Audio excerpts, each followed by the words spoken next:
같은 시각에 그 지방에 목자들이 들에 거하면서 밤에 자기 양떼를 지키더니 보라, 하나님의 천사가 그들에게 나타나고 하나님의 영광이 그들을 둘러 비추매 그들이 심히 무서워하므로 그 천사가 그들에게 말하기를 두려워 말라. 보라, 내가 모든 백성에게 미칠 큰 기쁨의 좋은 소식을 너희에게 가져왔나니 이는 이날 다윗의 성읍에 너희를 위하여 한 구주가 나셨기 때문이니 곧 주님이신 그리스도시니라. 너희가 포대기에 쌓여 구유 안에 누인 그 아기를 보리니 이것이 너희에게 표적이 되리라 하니 갑자기 수많은 하늘의 군대가 그 천사와 함께 있어 하나님을 찬양하여 말씀드리기를 지극히 높으신 곳에 계신 하나님께는 영광이요 땅 위에서는 평화와 사람들을 향하신 기쁘신 뜻이로다 하니라. 그 일 후에 천사들이 그들을 떠나 하늘로 가니 목자들이 서로 말하기를 이제 우리가 베들레헴까지 가서 주님께서 우리에게 알려주신 바 곧 일어난 일을 보자 하고 그들이 서둘러 와서 마리아와 요셉과 그리고 구유 안에 누워 계시는 그 아기를 보았더라.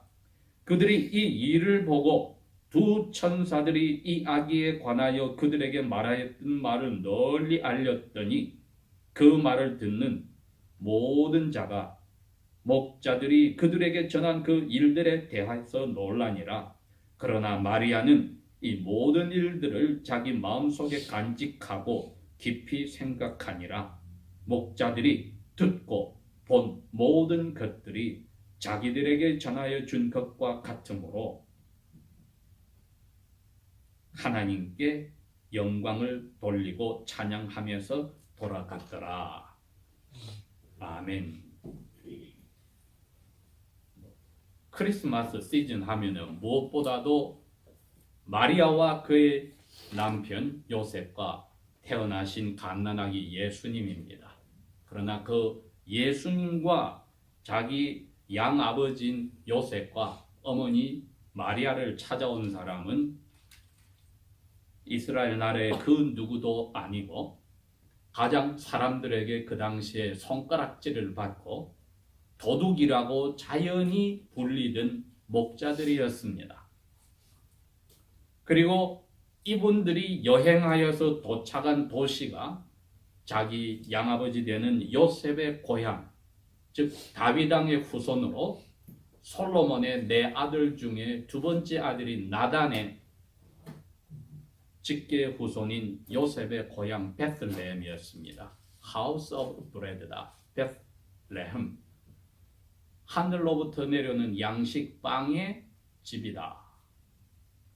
이게 바로 다윗 왕이 자기 아버지 이새의 7번째 막내 아들로 태어나서 자랐으며 들에서 양을 치던 목동 시절을 지내던 바로 그 장면과 같다고 생각하면 됩니다. 다윗 왕 시절은 예수님 태어나시기 전에 1300년 전이기 때문에 목자들이 손가락질을 받는 때가 아니었으나 예수님 당시에는 그 사회에 두 가지로 죄인 취급을 받는 무리가 있었으니 하나는 부자면서도 죄인 취급받는 세리들이 있었습니다. 로마 제국에 빌붙어서 동족들의 피를 빤다. 그리고 많은 것은 자기 배를 불리는 부자들인 세리들이 있고 다른 한 종류가 죄인 중에서도 항상 사기를 잘 치고 맡겨진 양을 잘 챙겨서 먹어버리는 그러한 이 목자들의 무리가 있었습니다. 오늘날도 있던 인디아 쪽에는 아직까지 카스트 제도가 있어서 네 등급의 신분 제도가 정해져 있고 말단 노예 계급이 있는데 예수님 태어날 당시에도 바로 목자들이 그러한 계급에 들어 있었습니다. 그 배경을 생각한다면은 예수님은 태어나실 때부터 아버지 하나님이 이렇게 만들어 놓으신 무대 배경 속에서 참으로 이 세상의 모든 사람에게 좋은 소식을 전해주는 분이 되었습니다. 다른 뜻이 아니라 성전에 아침 9시 희생 제물을 바치고 오후 3시 희생 제물을 바칠 때 과연 거기서 목자들처럼 손가락질 받는 사람들을 성전 마당에서 몇이나 볼 수 있을까 생각을 해봅니다. 오늘날로 치면은 예배당에 옷은 남루하고 머리는 헝클어져 있고 몸에는 양의 냄새로 가득한 그러한 사람이 들어왔다고 생각할 때에 깨끗하게 주일 썬데이 클로딩을 입고 등장한 교인들이 깨끗한 칼펫이 깔려있는 예배당에서 그 더러운 샌들을 신고 온 사람을 기뻐할 사람이 몇 사람이나 있을까 생각을 해봅니다. 그렇게 생각한다면 우리 예수 그리스도를 믿는 그리스도인들이 모인 교회가 그 당시에 하나님 아버지가 무대 배경으로 주시고 그 말씀에 순종하여 천의 몸을 빌려서 아기로 오신 예수님이 그렇게 바라시는 교회일까 하고 생각을 해볼 필요가 있습니다. 오늘날에도 이 세상 곳곳에는 우리 이 트윈시티에서도 또 미국 땅에서도 다른 나라에서도 하나님께서 신경을 쓰고 항상 돌보시는 무리들이 있으니 첫 번째가 고아들이요, 두 번째가 과부들이요, 그 다음에 떠돌아다니는 나그네들이다. 성경은 그 세 종류의 사람들을 항상 대접을 하라고 이야기를 합니다. 오늘날의 고아들은 특별히 미국 땅의 고아원들은 거의 다 사라지고 없기 때문에 고아들보다도 주로 미혼모들이나 이혼모들의 자녀들이 고아의 자리에 있고 과부들이 바로 미혼모와 같이 그리고 남편이 없이 혼자 살거나 아기를 키우는 그러한 미혼모와 이혼모들이 대부분의 과부의 자리에 있습니다. 많은 교회들이 그런 분들을 품고 있고 그 자녀들을 위해서 하나님의 사랑을 전해줄 수 있다면 이미 그리스도에 태어나신 것을 교회가 실행하고 있기도 한 것입니다. 미국 곳곳의 도시마다 큰 도시든 작은 도시든 보통 미션 센터가 있습니다. 주로 NGO들이 하거나 자선단체들이 하거나 로컬 교회들이 모아서 운영하는, 즉 홈리스들이 다 들어가서 밤에 잠을 잘 수 있고 샤워를 할 수 있고 아침과 저녁 식사 두 끼를 할 수 있는 데가 미국 모든 곳에 있어서 대도시에 있든 소도시든 조그만 시골이라도 사람들이 집이 없어서 밖에서 굶어 얼어 죽는 일은 없습니다. 본인들이 원하지 않아서 그 쉘터에 가지 않는 것뿐입니다. 여러분 그 사실은 알고 계셔야 합니다. 물론 LA 정도 되고 샌프란시스코 정도 되면 벌써 그들이 단위가 4만 명, 2만 명 이렇게 되면은 시 전체가 움직이지 않고 교회 전체가 움직이지 않으면 막을 길이 없지만은 나머지 대도시들은 교회들이 운영하는 수많은 자선단체가 운영하는 쉘터들이 다 있기 때문에 절대로 그분들이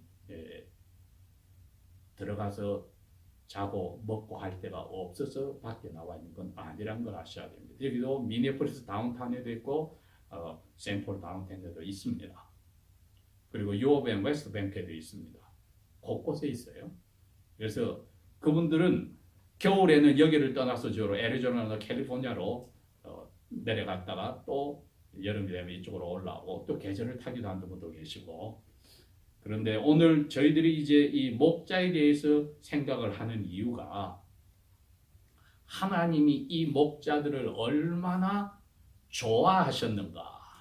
영어 표현은 pleased with라는 단어를 썼거든요. 기뻐하셨다는 단어를 썼는데 그 앞에 이 천사들이 말할 때는 좋은 소식이라고 했습니다.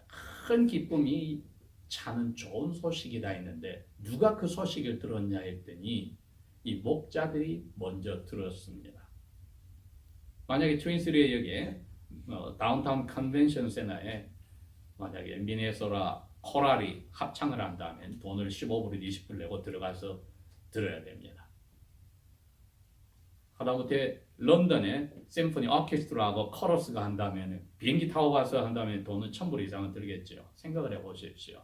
그런데 그 사람들의 음성과 비교되지 못하는 하늘의 천사들의 합창단이 와서 사람들이 도둑 취급하고 사기꾼 취급하여서 같은 회당에 앉기를 싫어하는 그 천사 그 목자 몇 사람에게 그것도 한밤중에 와서 그분들에게 공연을 했다. 이건 천사들이 자의로 하는 게 아니라는 걸 알아야 됩니다. 이건 영원 전부터 준비된 아버지의 사랑의 표시입니다. 그리고 그 사랑에 순종하여서 사람으로 태어나기로 한 지금 응애응애하고 말은 못하지만은 아기 예수님의 뜻이기도 합니다. 천사들에게 찬양을 해. 천사들아 목자들에게 찬양을 해. 우리가 이걸 오늘 되새길 필요가 있습니다.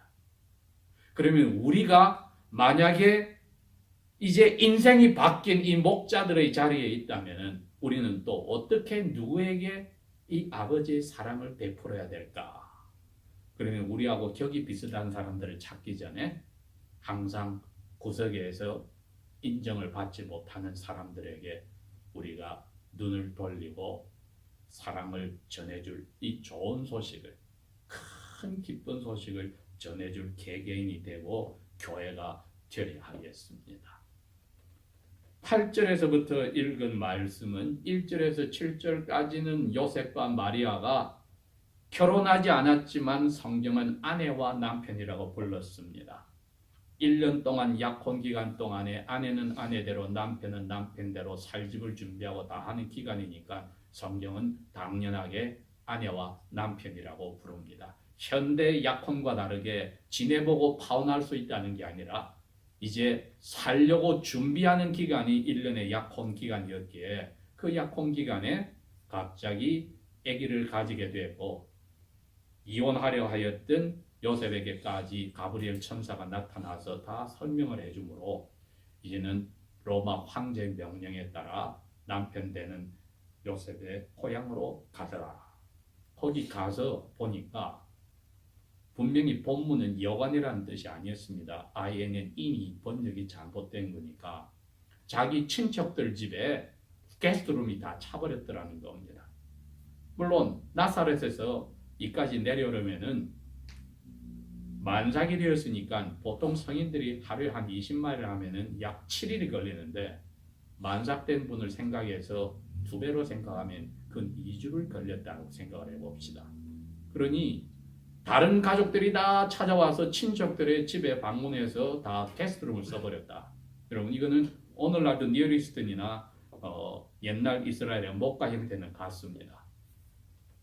밖에서 오는 손님들에게 환대하는 것, 잘해주는 것은 보통 허름한 집들이 딱 방이 2개밖에 없습니다. 입구에서 들어가면은 왼쪽 문이 하나 있고 오른쪽 문이 있는데 오른쪽 문으로 들어가면은 게스트룸이 되고 왼쪽 문으로 들어가면은 양이나 개들을 먹이는 우리가 나옵니다. 거기서 계단을 하나 둘 셋 올라가면은 부엌이 있고 부엌이 바로 패밀리룸입니다. 그게 전부예요. 그래서 그 계단 3개 올라가는 그 높이에 말구유나 양이 먹을 구유가 마련되어 있습니다. 예수님이 지금 거기에 계신다는 거죠. 그런데 이 패밀리룸 자체에 중간에 화덕을 2개 만들어서 구멍을 내서 불을 떼고 그게 양우리도 따뜻하게 하고 패밀리룸도 따뜻하게 하고 그 다음 칸에 있는 게스트룸도 따뜻하게 하는 즉 그냥 방이 2개뿐인 구조입니다. 오늘날도 러시아 쪽으로 가면은 제가 그 목가적인 아파트들을 방문하니까 아파트 자체가 그렇게 돼 있어요. 들어간 입구는 오른쪽에 방 하나, 왼쪽에 방 하나, 중간에는 복도에 그냥 키친이 있습니다. 그럼 키친이라는 게 아주 작아요. 섰을 수밖에 없어요. 앉을 자리도 별로 없어요. 그리고 그 옆에 그냥 목욕탕이 하나 붙어 있는데 그럼 사람들이 식사를 어떻게 하느냐? 큰 방이거나 작은 방에 가서 소파를 치워버리고 거기에 상을 깔아서 먹습니다.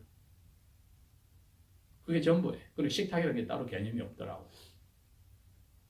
여러 군데를 제가 방문했는데 다 서민들의 삶은 그렇습니다. 예수님 당시에 목자들의 집도 그렇습니다. 오른쪽 문으로 가면은 게스트룸, 왼쪽 문으로 가면 양우리 3계단 올라가면은 그냥 패밀리룸에 화덕 2개가 구멍이 뚫려 있다. 그러니 손님이 왔다 하면은 그냥 그 게스트룸을 주는 겁니다. 요셉과 마리아가 그 게스트룸에 들어갈 데가 없더라. 그 뜻입니다.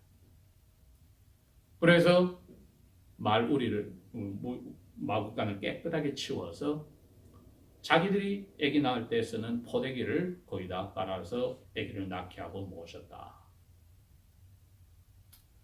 그게 찾아온 먼 친척 때는 요셉과 마리아에게 베들레헴에 사는 친척이 해줄 수 있는 최대한의 환대였습니다. 이거는 지저분한 냄새 나고 한 그런 개념으로 생각해서는 안 됩니다. 최선을 다해서 준비한 마구간에 포대기로 싸서 아기가 있다는 것이 천사가 목자들에게 이야기하는 겁니다. 12절 너희가 포대기에 쌓여 구유 안에 누워 있는 아기를 보면 이것이 너희에게 표적이 된다. 이건 어마어마한 이야기를 하는 겁니다. 첫째로 오늘날 너희의 다윗의 동네 너희를 위하여서 하나님이 1000년 이상 동안 예언하였던 구주가 태어나셨어. 메시아가 태어나셨어. 그런데 너희들 양의 주인인 부잣집의 좋은 방에서 태어난 것도 아니고 다윗의 후손이라고 한다고 했으니 예루살렘의 왕궁에서 태어난 것도 아니고 너희 집 같은 데서 태어나서 게스트룸이 벌써 다른 사람이 차지해서 게스트룸이 없으니까 집주인이 임시로 꾸면은 너희들이 그러잖아. 가족들이 여러 사람이 왔는데 게스트룸이 다 차면은 구유를 깨끗하게 치워서 거기다가 하잖아. 거기에 지금 애기 엄마도 있고 애기 아빠도 있고 애기도 모셔놨어. 거기 가봐. 그 이야기를 목자들이 들었다는 겁니다. 목자들은 눈으로 귀로 지금 천사를 보고 귀로 들으면서 그림이 쫙 그려집니다. 이게 소위 말하는 안 봐도 비디오예요. 이게 쫙 그려져요. 아, 우리 동네에서 우리 집 같은 데서 태어나셔서 잘 지금 아기가 건사가 되고 있구나. 그 이야기입니다.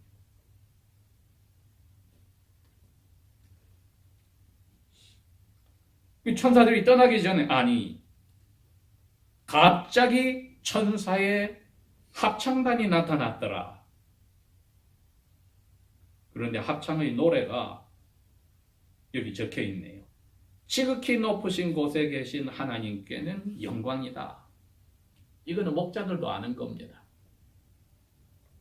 자기들이 믿는 야훼 하나님이 계신 곳에 큰 영광이 있다. 두 번째는 땅에는 두 가지네요. 평화가 있다. 그런데 누구에게 평화가 있냐 했더니 하나님이 pleased, 좋아하시는 사람에게 평화가 있다. 그런데 자기들이 거기에 당첨이 된 겁니다. 이 목자들이. 자기들은 하나님의 사랑을 받을 자격이 없다고 생각하는 사람들. 하나님이 자기들을 보며 얼굴을 찡그리지 좋아할 수 없는 사람들에게 평화가 있다고 천사들이 와서 합창해 주는 겁니다. 너무 좋아서 꿈과 같이 살을 꼬집어 봐야 될 입장에 있는 이야기입니다.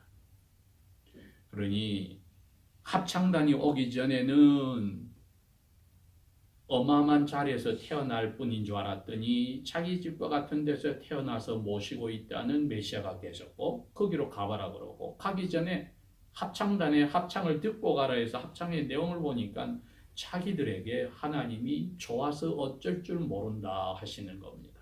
여러분 이 단어가 예수님이 제자들에게 아버지 하나님의 음성을 들었을 때 받았던 단어입니다. 내 기뻐하는 자다.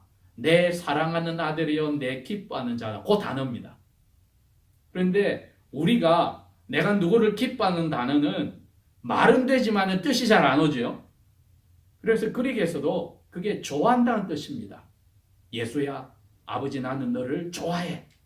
매우 좋아해. 지금 여기도 그 단어입니다. 땅에서는 하나님이 매우 좋아하는 사람들에게 평화야. 그 뜻입니다. 목자들에게 그러는 겁니다. 너 성전에 가면 전부 다 피하지.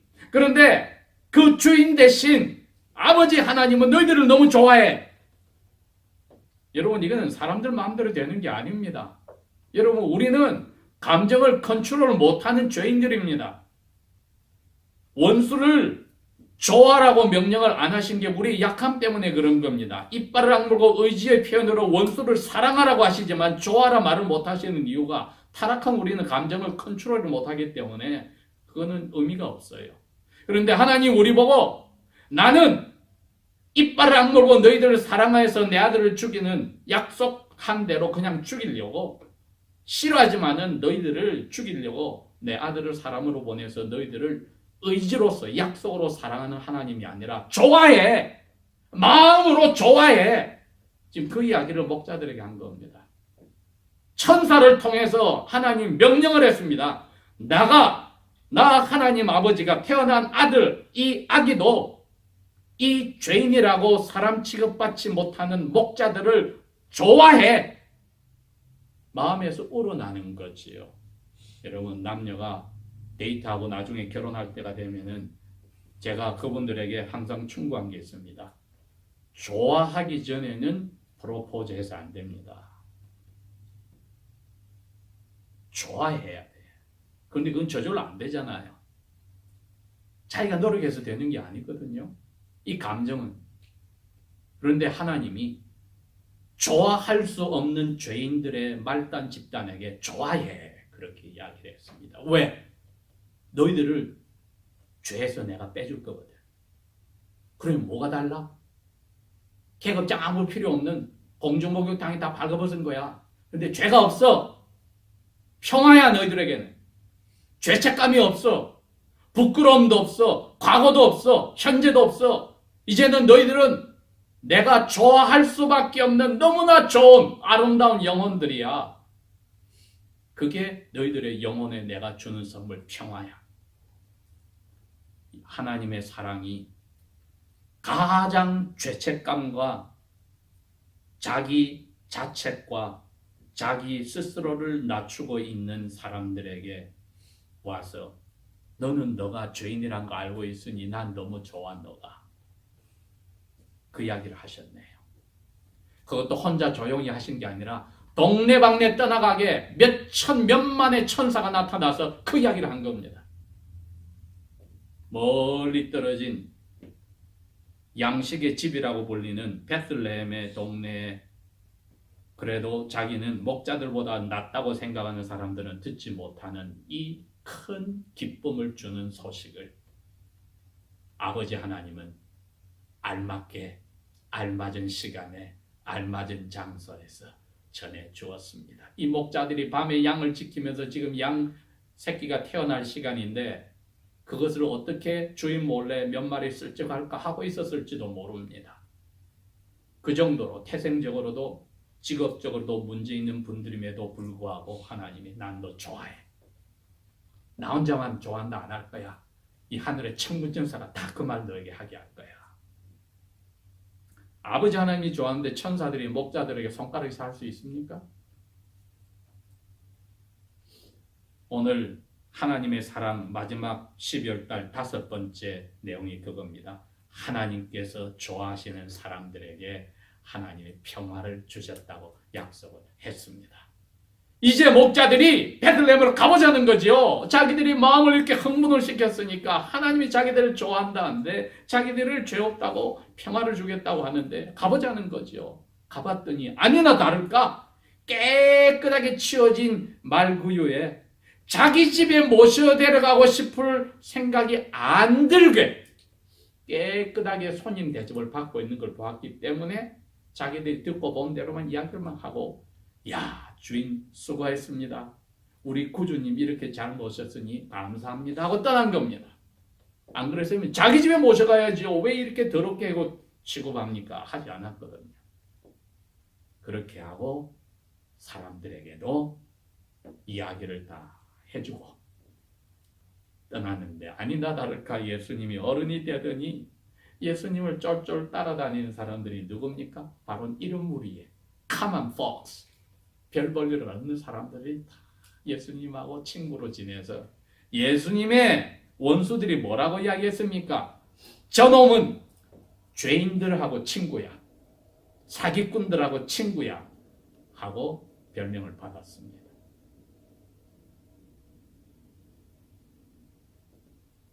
우리가 우리 마음으로 나는 그 사랑을 받을 자격이 없는 사람인데 나를 스스로가 죄인이라고 깨닫게 해주는 것도 은혜요.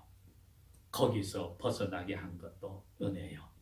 이것이 예수님을 통해서 아버지의 사랑이 왔다니 나도 그러한 마음으로 날마다 더욱더 아버지 앞에 나 자신을 정확하게 볼 수 있는 용기도 주게 하시고 솔직하게 하시고 왜 누구도 내 마음을 보지 못하지만 겸손히 예수님을 마음에 모신 예수 그리스도인으로 아버지의 사랑을 저희들이 그런 대상들에게 나타낸다면 하나님 말씀이 맞지요. 같은 교회 안에서도 다른 교인들을 나보다 낫다고 여겨라.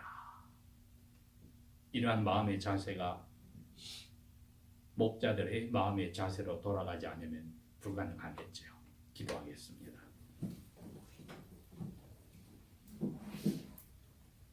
아버지 하나님, 목자들을 통하여서 아버지의 크신 사랑과 너무 좋아 어쩔 줄 모르는 죄인들을 깨끗하게 하고자 하는 아버지의 그 마음을 다 나타내 주셔서 감사합니다.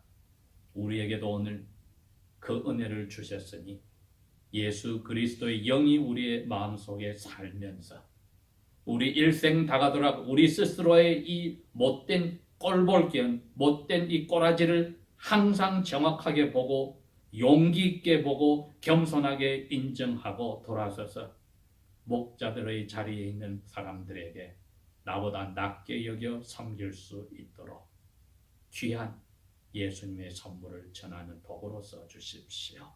성령께서 우리를 그리하지 않으면 불편하게 만드시기를 원하며 예수님 이름으로 감사 기도합니다. 아멘.